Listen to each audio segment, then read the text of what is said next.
afternoon. It is January the 21st, as they say on MSNBC, day one of the Biden administration. Or is it day two? Day one and a half. Anyway, and it's Matthew Holt. I am your host for THCB Gang. Really looking forward to this afternoon's conversation. I have a dedicated, wonderful group of my favorites here. And we are going to go down the list of who we've got. I have not yet on the screen, but coming shortly, Ian Morrison, health futurist, Sec Curve. On the screen already from the Wells of Virginia, Jeff Goldsmith, veteran health futurist. Formerly important guy at Big Health System, now at startup Panda Health, Raj Agarwal, and almost former surgeon. Rograd, Saurabh Jha, contrarian radiologist, and also a regular contributor to THCB, and making up trying to sort of get in there with the breaking up the Y chromosomes is Robin Fontanfanian, speaker, author, and patient CEO. Ian should be joining us shortly, but for now, let's start without him. We'll go without him. All right. Well, hi everyone. Great to see you all. And how are we all feeling now? We've got through the 4 years of the Trump administration. It's like being let out of prison. Like being let out from Jeff. Prison. What do you think, Robin? I don't think I've taken a complete breath in 4 years. Just deeply grateful to have turned the page on this episode in our nation's history. I feel like we've all gotten out of an abusive relationship. I'm not sure we're out quite yet, but we'll see. Raj, what's the British view from Philadelphia? I was thinking about this, and just to bring it back to events of last year with George Floyd and I Can't Breathe, and I think it says to what Jeff just said. I feel I can start to breathe. It's like, and I can actually start telling my kids that they can breathe too, right? So that's how I feel. So Rob, you're now by the way, the other British MD from Philadelphia on the show. We normally only have one or none, but today we have two. So yeah, you think it was a rare commodity in Philadelphia. Every Tom, Dick, and Harry is from Britain.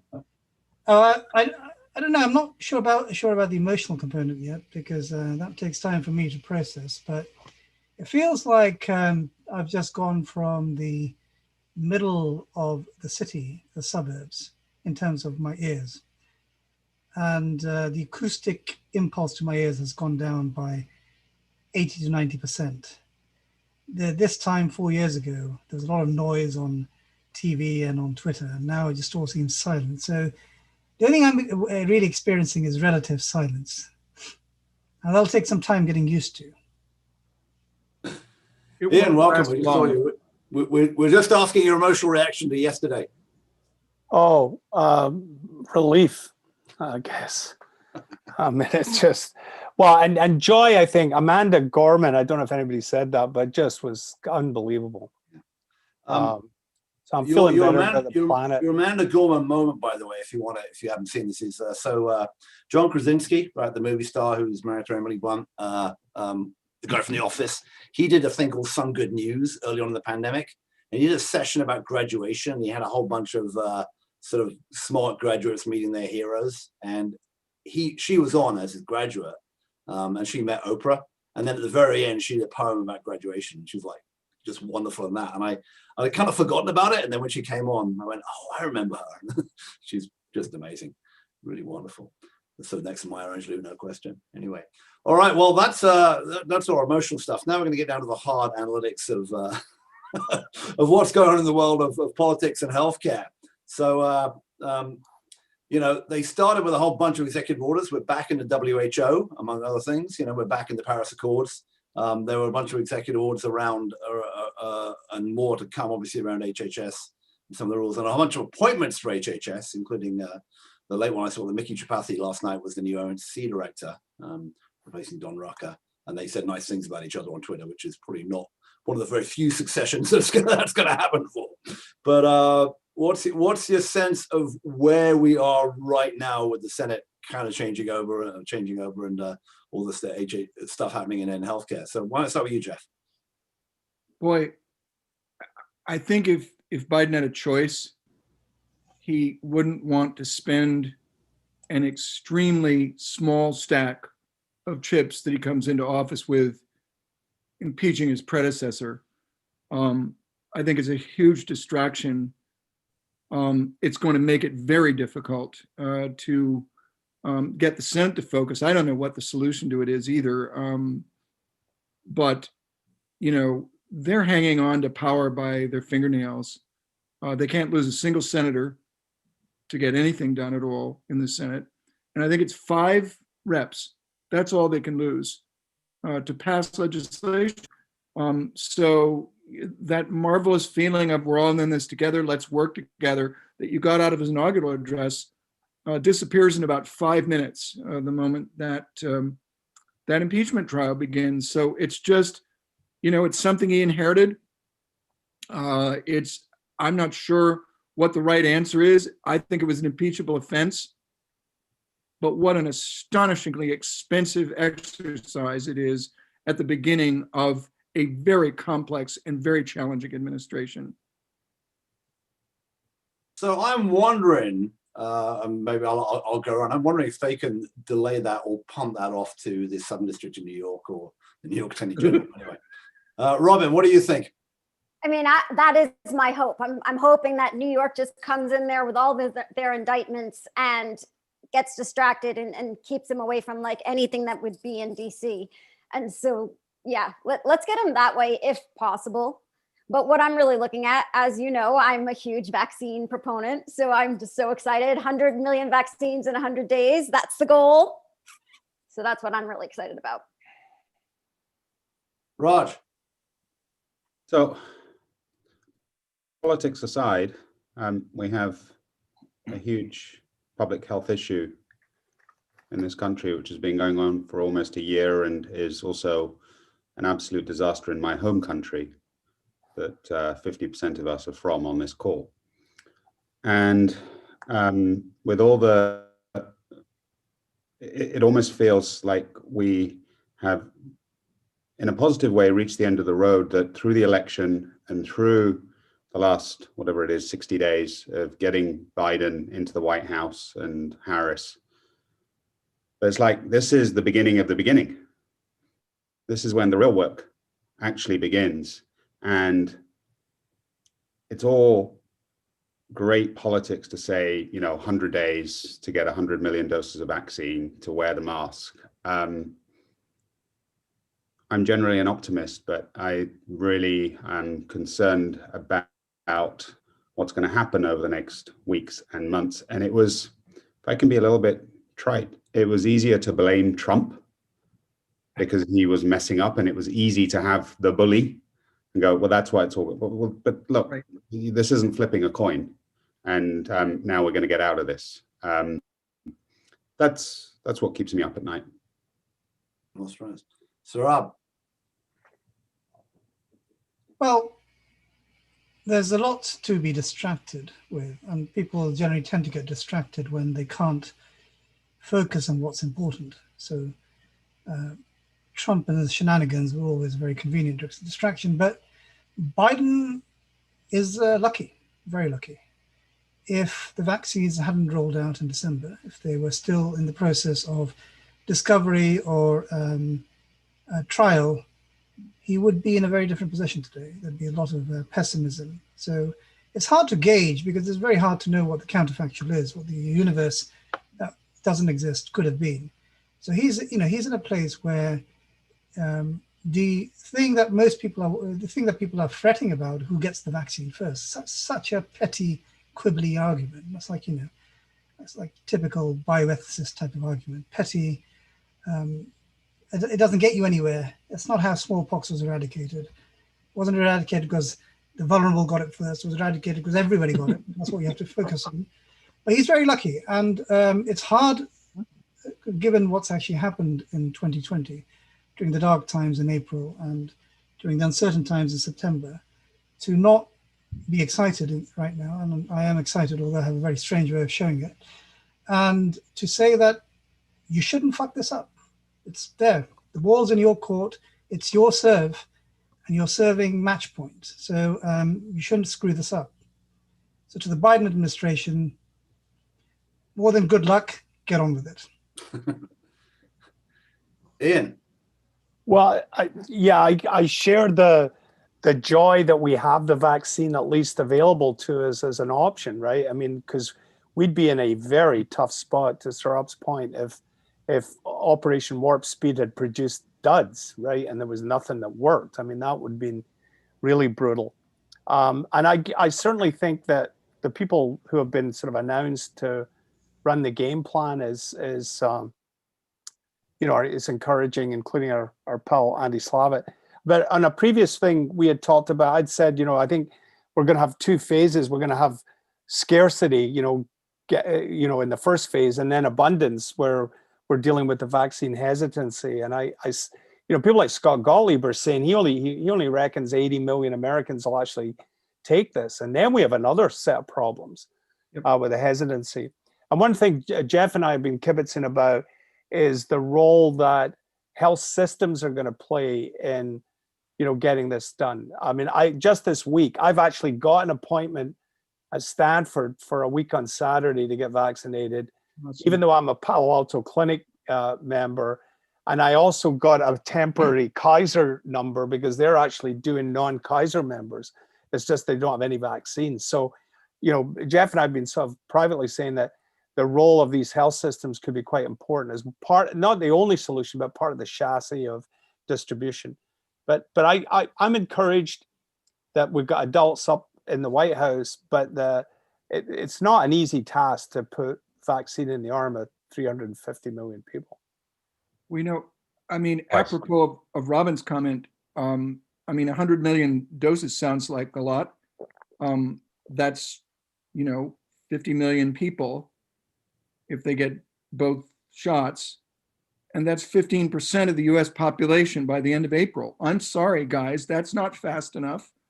And I think it's going to be a tremendous lift, a tremendous logistical challenge, apropos of what a couple of you said, to get to the 100 million.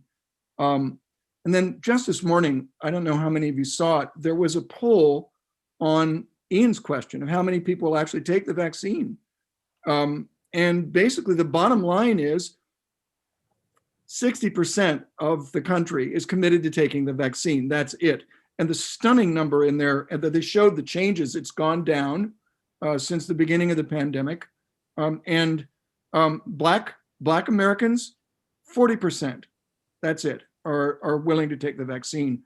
The most vulnerable population, the people that have had a disproportionate, hammering from all of this stuff, Hispanic Americans, a little over 50%. So, we have a tremendous political and cultural challenge here, even if we can solve the logistical challenge. And that is how to communicate to people that this isn't just about them, and to get the level of trust that's required in an environment where until yesterday, a very active agent in this whole process was destroying that trust. So I think it's really going to be tough. Can I ask a question, Jeff, which is futuristic but not hypothetical? When we have people having the vaccine,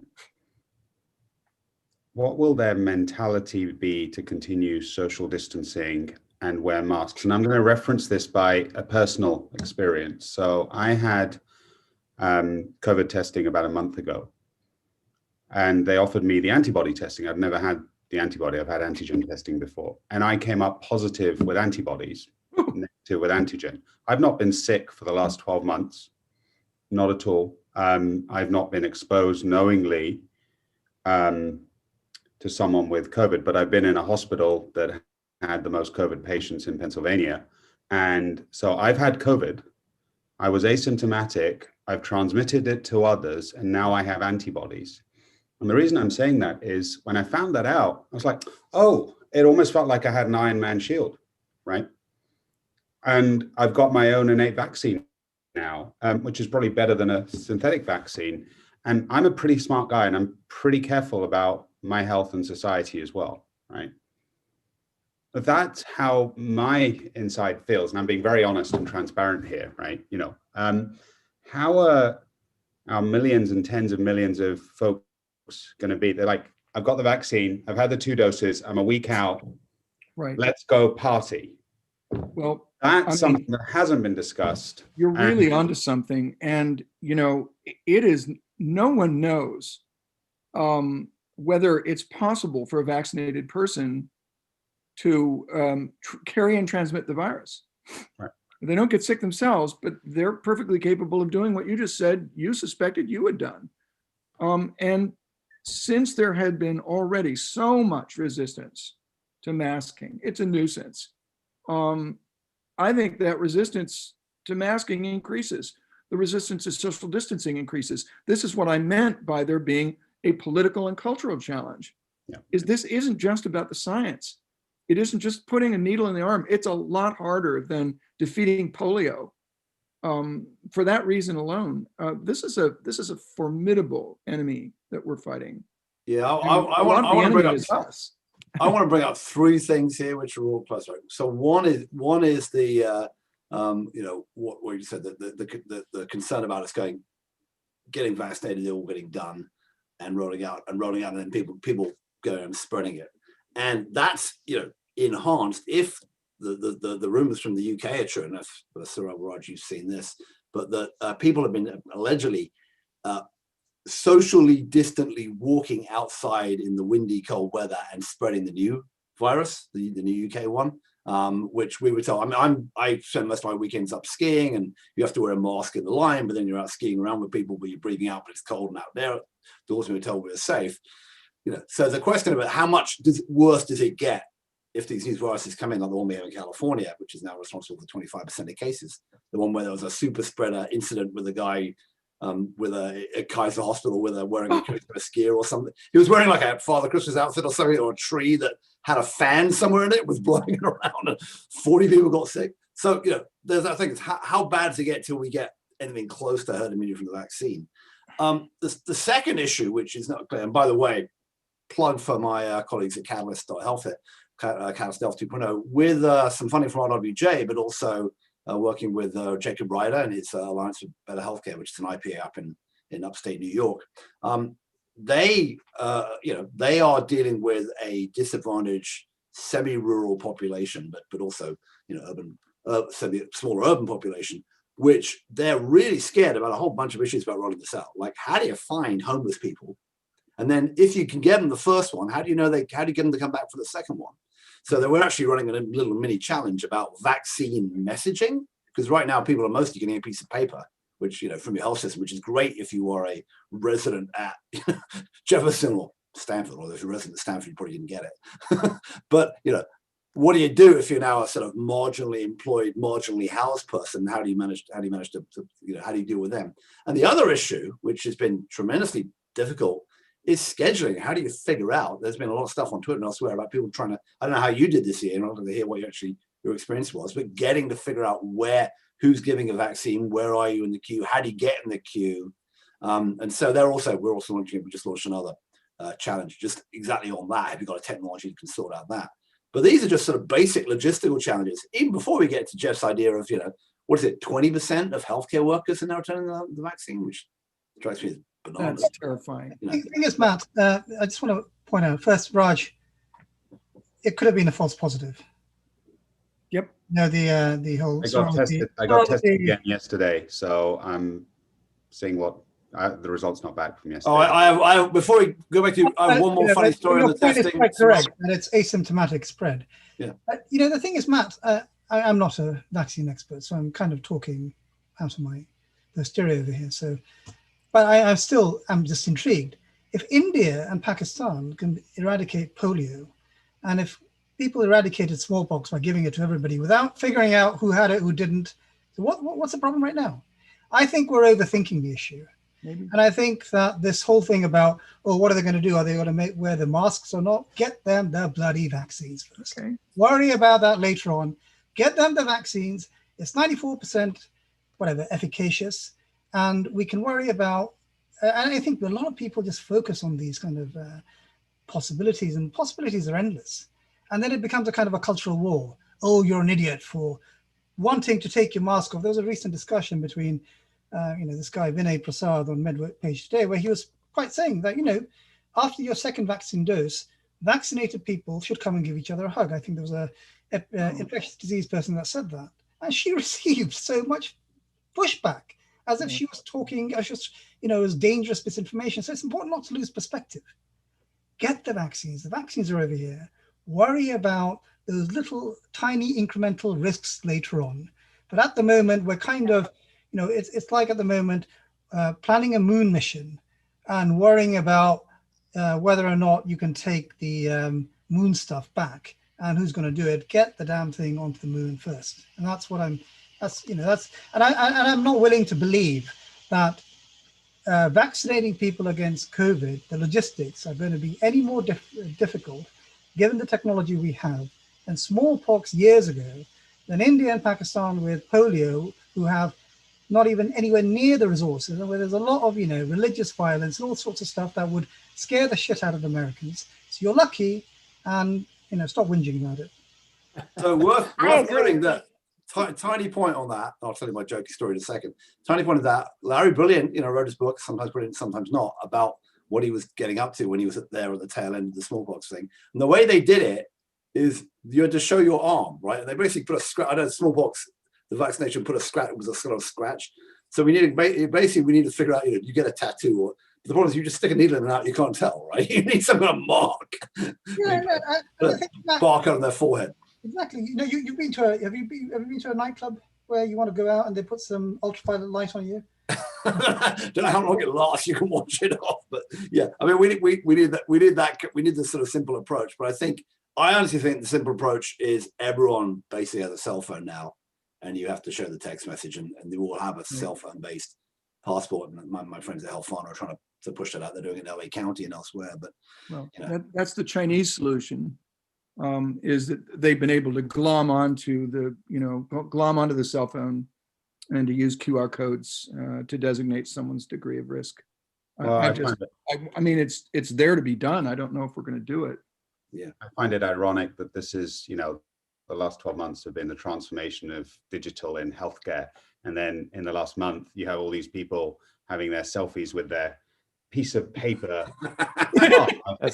I remember getting when I was 5 years old. It's a green little card, and it's like, here you go. We're transforming healthcare, but here's my little card, and I've got to keep it somewhere safe for 3 weeks' time, and remember when 3 weeks' time. I mean, it's just fucking ridiculous. Excuse me. Yeah, they should have a wee laminated card. I presided at a service and became a bishop, I think I was, of the American Fellowship Church. And it cost me $35 to become a reverend or whatever. But it was $50 if my card was laminated. Reverend Morrison, never knew. We are really overthinking this. All right, Robin? We really are overthinking this, because think about it. Most of us, if we went to public school when we were little, we had to show vaccination records, right? We already do this for a lot of things. So I think we're really overthinking this. Let's just get the vaccines into the arms that are willing, and then deal with it if we still have a problem. Yeah. Well, but I think I agree with that. And I think it's multi-channel too. It's let's set up free things in parking lots. Let's use, I mean, do you guys know off the top of your heads, it's a smart crowd here, how many individual humanoid records are in every Epic system of the large health systems? Hundreds of thousands, 100 million? I don't know. I mean, it's got to be a big number, right? That's one platform, and everybody's over 65s on Medicare. I mean, let's just get it out there to our collective point.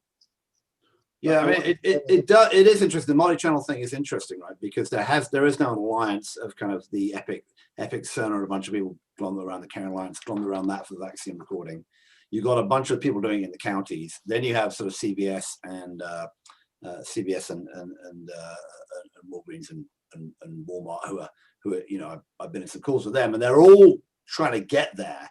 But I think everyone is going to be looking to the Biden administration for sort of instructions what to do, and there's also this conversation, which, you know, I've heard little bubbles about, bubbling up about, are there enough syringes? Are there enough needles? Because don't forget, we don't just have to do ourselves. There's another 8 billion people out in the world, which I think translates into 16 billion doses and God knows 20 billion needles or something. I don't know if we have that many, but there's a lot to be done. But I say, yeah, it's clear that the as Raj said, Saurabh said, sorry, at the start, the Trump administration kind of gave. Trump administration kind of gave up, right? They didn't have the COVID group, didn't meet. They stopped the city press conferences. Pence, you know, before he was nearly executed by the insurrection 2 weeks ago, was basically gave up on what he was supposed to be doing with it. Trump was obviously wandering around, you know, acting like Raj, saying I've had it and I'm better, so I'm fine, so I can spread it. And the blame, yeah, the blame game is now. Hey guys, I didn't hear it quite that way, Raj. You just compared Raj to Trump.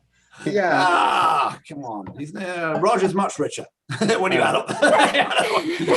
but what I'm saying is that, you know, the blame game, the defense, they're going to vote, if they haven't already, they've voted the Defense Production Act, and they're going to start doing it. And, you know, this is the only game in town. And it seems to me that the UK is having a good go at it. The Israelis obviously have done a really great job, and they've done some kind of weird deal with Pfizer where they're getting more vaccines for free if they feed them back data, which is kind of like one of those .com healthcare analytics gigs where we'll do the thing for free if you give us the data. We'll sell the data later. I don't know. Reminds me of Practice Fusion a bit. But to my mind, you know, we're clearly going to be watching this, and we'll know in a few weeks how they're doing. And if it looks like where California is, where all the stuff is, you know, where we're in the bottom of the pile and not doing well, and there's no easy way to get on the system, no easy way to find appointments, you know, shit is going to have to hit the fan very quickly. So I just want to say, look, I agree that we shouldn't overthink it and we should just get this into the arms of people, but it hasn't worked so far. We were meant to have got 20 million doses done by the end of December, and I know it was a different administration, but that is our history. And so my concern about saying, let's just get this done, right, is we're going to be here in another 12 months time and be at 100 million doses done, right, which would be even more of a tragedy than where we are right now. So I do think we need to overthink it and make this happen. I don't have any expertise in this arena. I defer to others, but, you know, we've got to really focus on this. Right. So maybe we give Biden like 3 weeks, and then if he doesn't get it done, we'll put Matthew in charge of the country and the vaccine distribution. Absolutely. I think I have all the skills required, and that I spoke to Andy Slavitt a couple of times, so that do I need any other skills? All right. Okay. So that's clearly what's, you know, top people's mind knows what it should be, but there's a whole lot else going on. You know, we've touched a little bit about the shenanigans in the Senate. The Senate now, as far as I can tell, is in Democratic hands. Well, there was some conversation about the filibuster and what have you, and there's a bunch of other stuff, right, that's on the plate of the administration. So I think we can talk about that a little bit, and then I think we can't let this week go without talking a bit about, you know, what's been happening. I know we discussed it a little bit on THCB Gang. I'm not sure any of you guys were on about digital health investment, but I mean, this week has been bananas. We don't have Jessica on to tell us how many hundreds of millions it's been, but it's 100 million for you, 150 million for you, all the way. I've got to talk a bit about that. So who wants to, perhaps I can drag Jeff, you in, and Ian in a bit about what do you suspect is actually, let's assume that there isn't that much distraction, hopefully, in the Senate from the impeachment trial, and they actually get some stuff done and they get some people confirmed. We've already had some executive orders, but what do we go back to what was in, you know, what was in the Biden plan, which was Medicare expansion, Medicaid expansion, fixes to the ACA premium supports and that kind of stuff. What's your guess as to what's going to happen short term on that? I mean, I can say that if they don't get this virus back in the bottle and they don't have an economic recovery, they have about an 18-month long administration. That's it. They will lose control of the Senate in 2022 if we're not on an upswing as a country. Oh. So, I mean, if I'm thinking about what I'm going to want to do, what actions can I take in the next 3 to 4 months before gridlock sets in again to get those two things to happen, to get the virus back in the bottle and to get an economic recovery? I mean, all the ambitious things that you might want to do in our healthcare system, don't happen. They don't happen.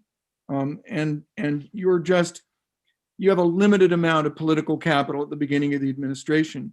When Obama came in, he was saddled with a catastrophic recession and spent most of his political capital on the American Relief and Recovery Act and on saving the automobile companies. And by the time he got around to healthcare, he was broke. And it took him a year to do that.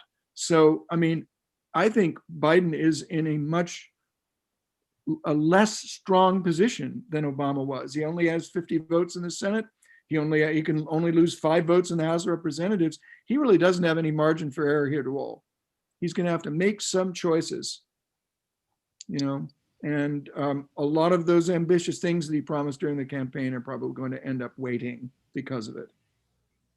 Yeah, we can argue again about reconciliation, but they could do.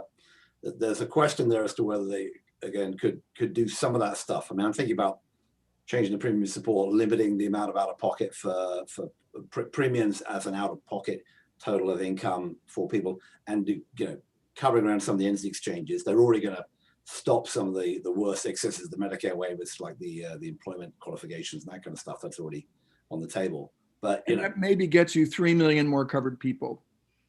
So I mean, it's just, I mean, again, he's going to be judged probably harshly or not in 23 months, 22 months, based on his performance. So the amount of stuff that he can get done in the next 90 days is really pretty important, because he's not going to have a leg to stand on if he loses control of Congress. He's just going to be where Obama was in his second term, which is basically,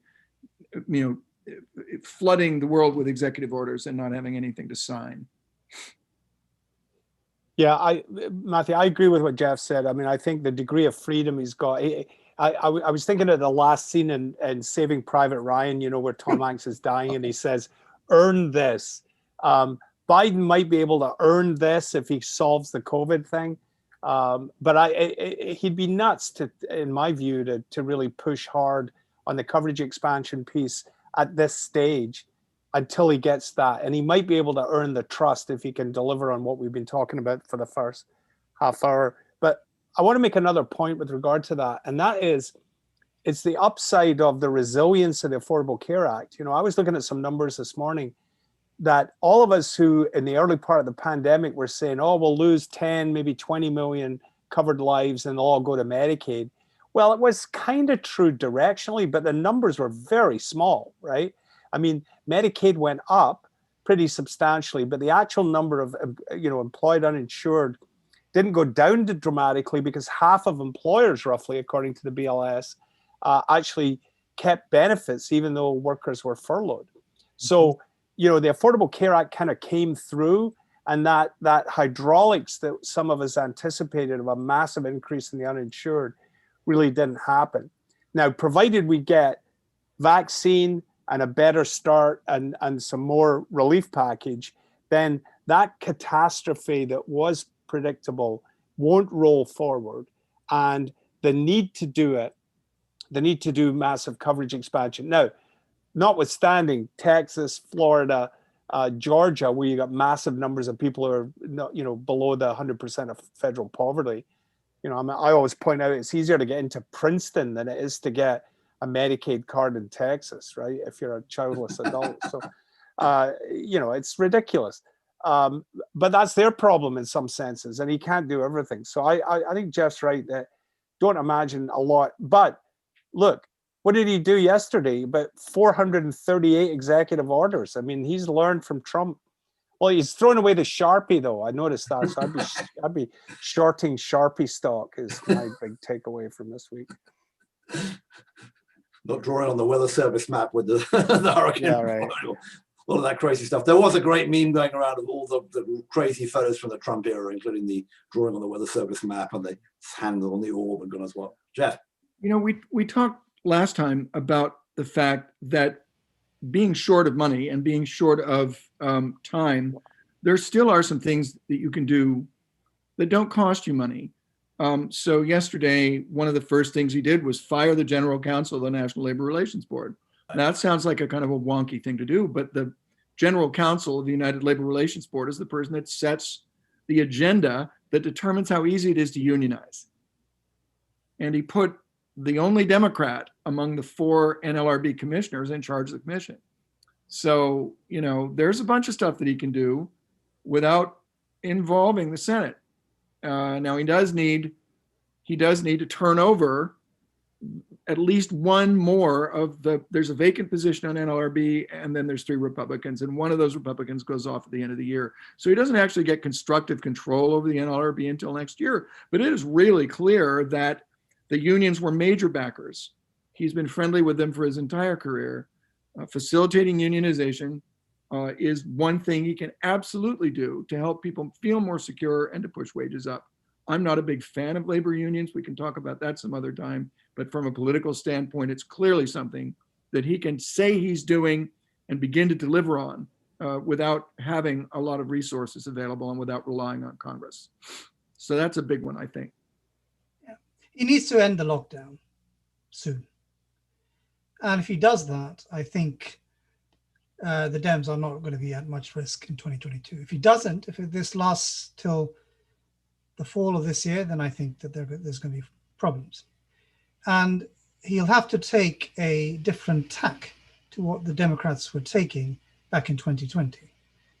And so their risk tolerance needs to change, their parameters need to change, and their cheerleaders need to calm down a little bit and just not be a little bit more circumspect about the virus. The cheerleaders for most of 2020 have not only focused on the death, which you should focus on, but the potential for morbidity 5 to 10 to 15 to 20 years. And if you do that, then we're going to all be in a shell. And if you're in a shell, then the Dems are going to have a huge problem in 2022 because they're going to lose both the Senate and the House. And that's really what it boils down to. Somehow or the other, he's going to have to figure a way, either by putting the virus back into the bottle, which isn't that easy, or constructing a narrative to say you need to live with what you have right now. And if he doesn't do that, he's in big trouble because already we're kind of at the. I'm surprised that the lockdown went beyond July, given how much this country is dependent on the economic engine. Sir, what do you mean by the lockdown? I'm not sure. Lockdown in whatever form that there is. I mean, everyone can argue that there's never been a lockdown, but right. The economic restriction in its entire spectrum, that needs to go away. People need to start going to restaurants and stuff. Now, I'm not suggesting that this is the optimal public health perspective thing to do. I'm saying that this is the politically. If it doesn't happen, there'll be political repercussions because people are getting extremely tired. It's going to be manifest in many ways. One way it's being manifested is morale, which is why I think people should still be wearing masks after the second vaccine dose. You might be right on the science element, but you're not right on the morale element. It will manifest in greater resentment, which will come out at local political levels. And you can go back and say, well, China did this and Trump did this and this happened, that happened in March last year. People aren't going to be interested. It's who at the present is there. So understanding the third lockdown is a spectrum. And one can argue that there's never been a lockdown, but there's also never been this degree of economic restriction either, for either the swine flu or Ebola or any other of the flu that we've done. And as justified as it may have been and is, it needs to end for their political fortune. Well, the other thing that I think is you're going to hear a lot about, and the more noise they make about it, the better, but they're actually going to have to do something with the schools. Mm-hmm. Because there are, the support system for people with kids has collapsed. Daycare system has collapsed and the schools have collapsed. And so, one major constraint to getting the economy moving again is getting the schools open. And what do you need to do that? I think that's even more important than the bars and restaurants from a logistical standpoint for anybody that has children. Yep. I mean, there are like 3 or 4 parts that very quickly need to be put together. I mean, I think, with the schools, you've got the same issue. You've got the same issue where you have marginal risk. And it's another debate, which is very ferocious, but very marginal in the sense that no one side is convincingly better than the other side. And vaccinations will again have a role. the teachers can get vaccinated very rapidly before the NFL at least. I know the NFL. No. They've already been vaccinated. The NFL? Come on. Yeah, but you know, speaking as the guy with That's unfair. No, it's not. But speaking as the guy with the 2 school-age kids here, I know Raj has got some young kids as well. I mean, you know, it is a mess. I mean, yes, it's nice you're an upper middle class person in Marin County with good access to Wi-Fi and and an au pair girl, which luckily me I happen to be. But I mean, as Jeff says, it's a disaster for most of the working parents. Plus, let's not forget, you can kind of write off basically the last March through to now has kind of been written off if you look at what kids have achieved. I mean, there are older kids who are able to figure out and go online. But I think for the majority of elementary, middle school, and probably high school kids, this is probably a wasted year in terms of, figuring out what they've actually learned anything this year. And you can probably write off 1 year as a country. But I mean, I think with writing off basically 2 and making it go forever, we're not figuring this out. It's like virtual tech conferences. It's all fun and games, but no one's really, getting involved. And I bet you if you were to really look at where, what's happened with those kids, whether they've advanced over time, it's pretty damn bad. Well, and the kids that are going to get hurt the worst are minorities. I mean, our kids in families where there really isn't all that much of a support system. No, and they're dependent on the public sector to help them. And, lose 2 years worth of people that are already in the hole from a standpoint of learning and the ability to, later on to manage their lives. It's going to make all the inequalities that, we're really worried about as a society could tear us apart worse. Absolutely. So I think that's point. I feel like we're having yesterday's conversations, though. I mean, we just had a change in administration. Why don't we give them 3 or 4 weeks to actually do their jobs? It's like the equivalent of having a kindergarten student as the CEO and then pulling in someone who was at a Fortune 500 company, right? Well, all of a sudden, we've got a working government with zero learning curve because most of them have spent a significant amount of time in very similar positions. Right.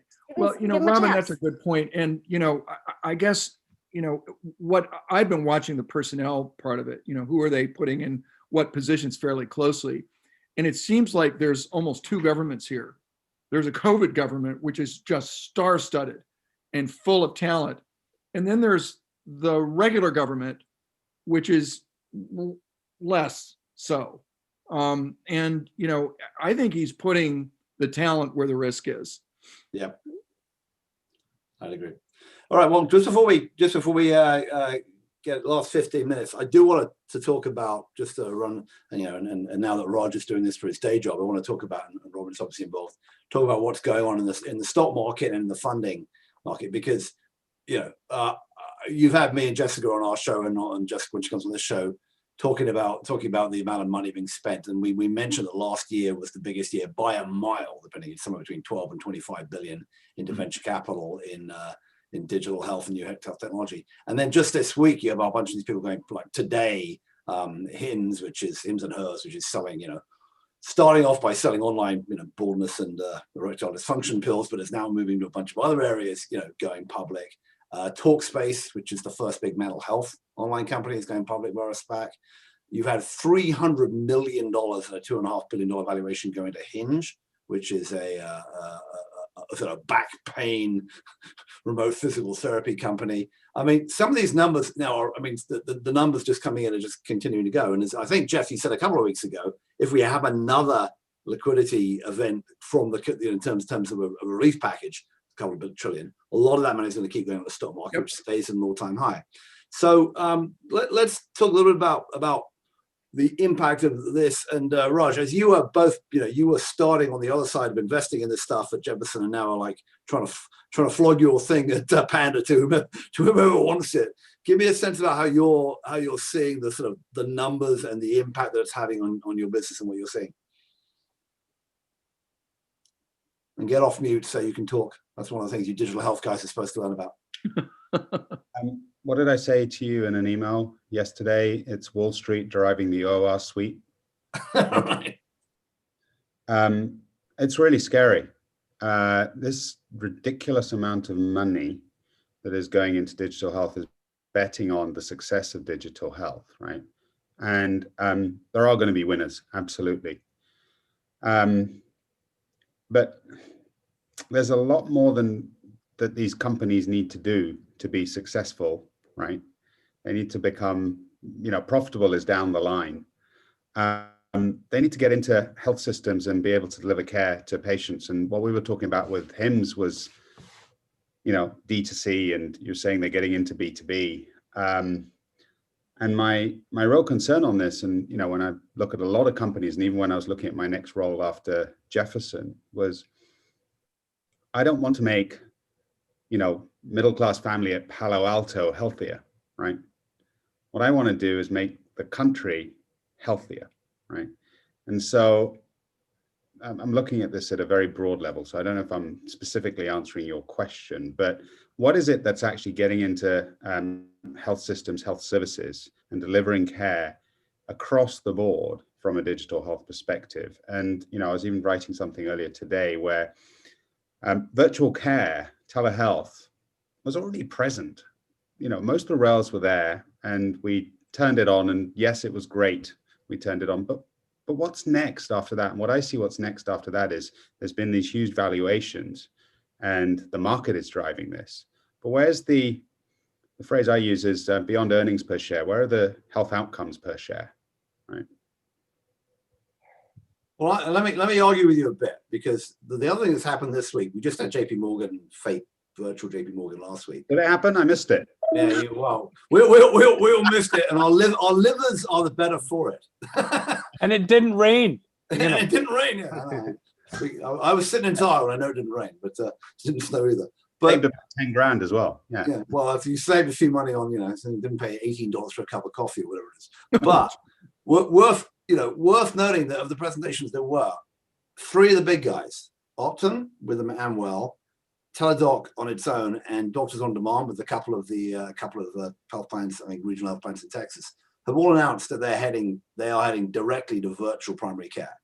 And it's, if you flip the switch, the other company that's milling around, if you look at the stock prices of Oak Street and One Medical just the last couple of weeks, gone crazy. I mean, they've like doubled from their already insanely high levels.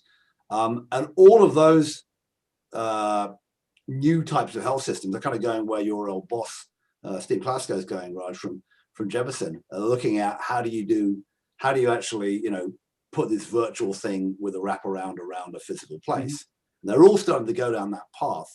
I mean, we've always had the conversation, Ian and I have argued about this for years. Do you have the current system and give them a little bit of help, or do you replace them with some new incumbents? But you're now seeing so much money and so much drive behind the activity. And if you see Optum getting into it, when they kick off a mere, $18 billion a year and $13 billion a year or something in annual profit, right? I mean, to me, the shift, you can see the shift start to come. Now, I know I've been sitting there for 25 plus years, and Ian and Jeff have been sitting there for longer saying, this thing could happen if we change incentives and got managed care and got technology and people in the right place. But it seems to me that the most aggressive drive I've seen, I've talked to Walmart this week and some others, and yes, they will have to deal with the COVID thing, but they're all thinking about how they rethink primary care. And at some point, if you've got that much money and that much attention to go into these new different types of models, perhaps you actually do see a significant change. Maybe I'm pie in the sky, but I'm getting more sort of optimistic, if that's the right word. But then what's going to happen to our health systems that are going to be left with the Medicare, Medicaid, and the tertiary and quaternary care, right? And but it isn't the idea that digital health is something separate from the rest of the healthcare system, as I think just nonsense. It's just nonsense. I'd agree, Jeff, but the question is what the point is it? Do we get Optum plus a bunch of technology plays, and they bought bloody everything that they can win much more? I mean, are they now the delivery system? Yes. Do they take care of Medicaid as well? Are they the delivery system, or is it Sutter, Jefferson, Ascension, all the rest of it? Who are slow? I know you say a bit about your piece that you wrote the other day, Jeff, and then we'll argue some more. We're in the 100 flowers bloom stage of all of this stuff, and the acid test is, where does the customer go? Do their needs get met by any of this stuff? Do the business models that people are funding presently with all of this investor capital, are they actually viable in a way that they return the capital to the investors? And if they're not, well, then the companies go away and we move on. So, I mean, if I'm a consumer, I'm excited about this stuff because sooner or later, somebody is going to figure out how to connect to me in my phone and give me something I don't have now. And those are the companies that I think are going to make a difference. I mean, what's the old saying on Wall Street is that you don't know you're in a bubble until it pops. Well, if Teladoc is selling at 38 times revenues, which is what it was when I looked at it on Monday or Tuesday, I think that's a suspicious sign that maybe we're in a bubble right now. We won't know for sure until some of these companies either implode or go away or blow up like everyone hopes they will, and we end up with them all on our phones and use them every day. But boy, oh boy, it's an exciting time because there's all these great ideas and there's all this energy and enthusiasm, and God love them, some of this stuff is going to work. Right. It's that some of the stuff is going to work. So it's exciting. I completely agree with you. There's a ton of money. Look, Clover Health a couple of weeks ago, right? Ridiculous valuation. But how are we going to get this to impact, right? To actually deliver better care, right? Robin? The only way I can think of is to experiment with it. And this is where the health systems that Ian and I were talking about in the piece we sent to Health Affairs yesterday are really at it. Because, the places that are actively experimenting with all these different models are the ones that are going to prove the case first. And they're going to go, oh my God, we've had a 10-fold increase in this. And the people are really happy with it. And they stick with us. And, and our net promoter scores went up. And by the way, we're making money. We got our money back from investing in these things, and we're going to do more of it. We're going to put them in all our hospitals. I think that's the acid test. I honestly don't think, and this is what I said in the digital health article that nobody read. I don't. They just couldn't comment because I hadn't fixed the comments. I don't think this is a consumer-driven business. I think it's something that leverages and makes more compelling and more responsive a care system that sort of can't get out of its own way right now. We really need to look at the global. Let's look at the global picture, guys, because we're experiencing a massive shift in the healthcare delivery market. So, I'm both an entrepreneur, but I'm also a chronic disease patient. I've been getting Remicade in my home now for 6 years, and United will not pay for it unless it's done on an alternate site, right? It won't pay for it in things like hospitals. So these digital health tools are really coming in as a tool to help with this shift in healthcare delivery. We're seeing Humana and CMS pushing dialysis care into the home. We're seeing, as much as possible, like companies like United, they email me once a week saying, hey, why don't you use Teladoc right now or Doctors on Demand? Just click here, we're gonna pay for it, right? They are really pushing this massive shift in healthcare delivery out of the hospitals and into the patient's home. And that's where digital health really comes in, because it provides that tool and the feedback loop. Robin, I agree with what you just said, but the capability to do home infusion therapy has been there for 20 years. The ability to do virtual visits, including on your phone, has been there for 13 years. So, I mean, honest to God, there's a business model problem here. And no, it's the payers are now pushing it in. That's the key. You got to look at what CMS and the 5 major private payers and companies like Kaiser Permanente are doing. They are the ones who are really in control of our healthcare system, and they're forcing it to be shifted. And the next thing that's going to be shifted in the home is chemotherapy, right? Awesome. And that is a massive profit center for hospitals, right? Well, for sure. I'm not convinced I'm not convinced either way, but that is the fight, right? That's the fight. We've always said, well, what could payers really do? They seem to be much more aggressive than they were. United's talking a good game, and Anthem's hanging out. Anthem, by the way, just started its own incubator for digital health companies yesterday. We'll see. Ian, and then the valuations notwithstanding, I think the thing that kind of worries me a little bit is we talk about digital health. I imagine what it was like, and Jeff and I are old, but we're not that old, when electricity came in. Whether we're talking about electric health. I mean, it's the same freaking thing. It's just a tool, right? We haven't used the tool very effectively. I mean, what I've been saying for years, and Jeff and I think are on the same page in this, that the best outcome would be to increase the digital mix in our care processes, end to end, particularly amongst the very expensive thing, which is health systems. Now, Robin's absolutely right. There are things, I'm going to have a televisit with my doc tomorrow. Great. I don't have to get in the car and go to Palo Alto. But I mean, that's been true. I mean, I remember doing video conferencing in Canada with staff meetings in the pathology department in 1979, for God's sake. And here we are almost 40 years later, Right. trying to do this stuff and saying, oh, it's magic, it's new. So I worry about that. The other thing I'm having trouble with is squaring the absolute market euphoria with the numbers that are coming out from Mike Chernow's tracking thing using the Frisia data about telehealth visits. Sure, we went to 40% telehealth back in April. You look at those latest numbers, which track through October, and we're back, you know, it's not a new normal, we're back at the old normal, basically. And I don't see how that squares with 38 times revenues. I don't know either, but for some reason, Frisia stocks doubled as well in the last few weeks.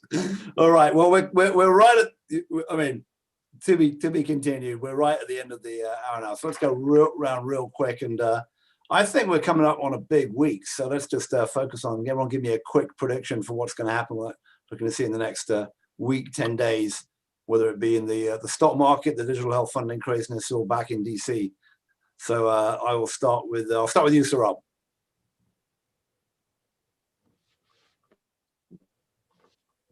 I don't know what's going to happen, but I do know what I'd like to see more of. I'd like to hear more about this new strain that's coming from both England and South Africa. Virologists have often said that whenever you get a mutation, the virus tends to be more contagious and less lethal.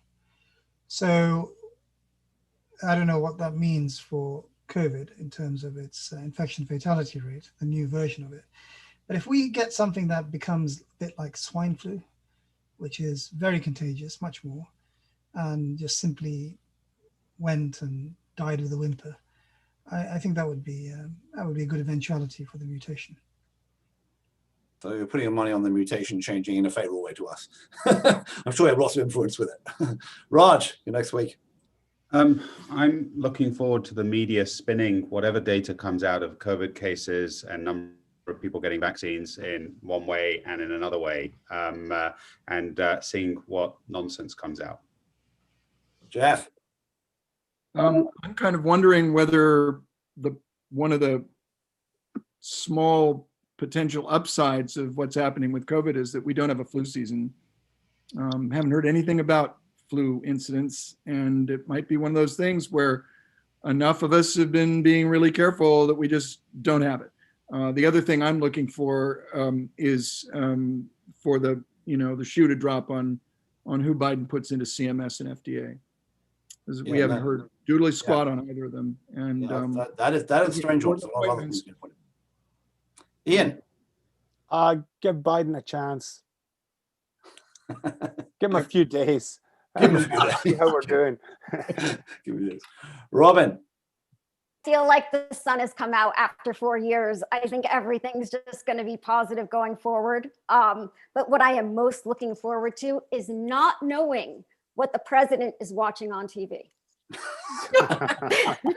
Well said. He's watching a bit less. Right. Well, I'll just close by saying I think the next week or so, I think is going to be interesting. I'm not as convinced as Jeff that nothing's going to happen in this legislative sausage. We've got a lot, obviously, to deal with the impeachment and the executive orders, but what is going to be when the discussion is going to start and the fight is going to start about what's going to be in the couple of $1 trillion, and can they keep Manchin's vote and all the rest of it? And can they keep the Senate covered? And does Kamala Harris have to move into the Senate full time, which looks pretty likely? But what's going to be in that, and the impact on health and technology, and for that matter, climate change and energy? I think we've got a big chance to hit the reset button. He said build back better, and if we're going to build back, it better be better. So I think that conversation is going to heat up a lot in the next week, and it's going to be very interesting. And with that, we're at the end of this edition of THCB Gang. I want to thank all of my colleagues who are on there today. Really great one. Ian Morrison from Health Futurist from Menlo Park, California. Jeff Goldsmith from Charlottesville, Virginia, Health Futures Inc. Raj Agarwal and Surab Jha, both the British doctor contingent from Philadelphia, and from Palo Alto, California, Robin Fanfanian, speaker all from patient and CEO. Thanks to all of you for being on. Thanks to everyone for watching this or listening on the podcast. We'll be back with another version of the gang for episode 40, January the 28th, same time, same place next week. This is Matthew Holt signing off and saying thanks very much for watching.